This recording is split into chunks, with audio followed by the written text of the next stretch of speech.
1945. Déjà 6 ans que la guerre frappe l'Occident. 1945, année importante, celle de l'armistice, signant la victoire des forces alliées face à l'Axe. Année de la libération des peuples opprimés des camps de la mort du Troisième Reich, après 6 années d'atrocités, de crimes contre l'humanité. Cette date marquera enfin la volonté unanime des peuples d'en finir avec les conflits, pour un retour à la paix, aux libertés fondamentales, pour un retour à la vie. 79 ans après, la véritable der des der reste et demeurera un traumatisme.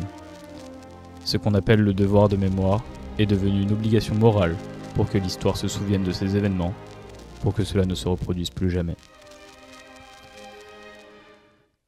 Dans le cadre de travaux d'études orientés sur le devoir de mémoire, plusieurs classes de lycées franciliens se sont rendues en Pologne pour visiter le tristement célèbre site d'Auschwitz-Birkenau. Sur le chemin menant au camp, Elisabeth nous conte l'histoire de la Pologne et du peuple juif du pays. Et c'est ici en Pologne que les Juifs vont trouver une terre d'accueil. D'ailleurs en hébreu, Pologne se dit Pauline, ce qui veut dire ici repos. Au départ de Cracovie, il nous faudra près d'1 heure pour approcher l'enceinte du camp de concentration. Une chose marquante à la descente du bus, le froid.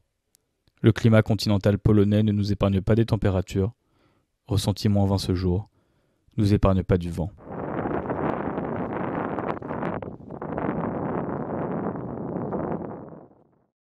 Cela fait 20 ans que la région Île-de-France, en partenariat avec le Mémorial de la Shoah de Paris, finance des voyages d'études. Cette action aura permis à plus de 11 000 élèves de lycée, de CFA franciliens, de se rendre dans les camps d'Auschwitz-Birkenau. En 2023, sous l'impulsion de la présidente de région Valérie Pécresse, 4 voyages ont été organisés, soit un de plus que l'année précédente. 720 lycéens issus d'une trentaine de lycées de la région ont pu se rendre sur site pour nourrir leurs travaux. Pendant la visite, une élève nous lit une lettre d'époque, celle d'une personne prisonnière du camp. Appuyée sur un coude au 3e étage du Kroya, étage supérieur des chalets où on dormait à 10 par étage, elle avait toujours beaucoup de monde autour d'elle, nous parlait très sereinement de la vie d'avant.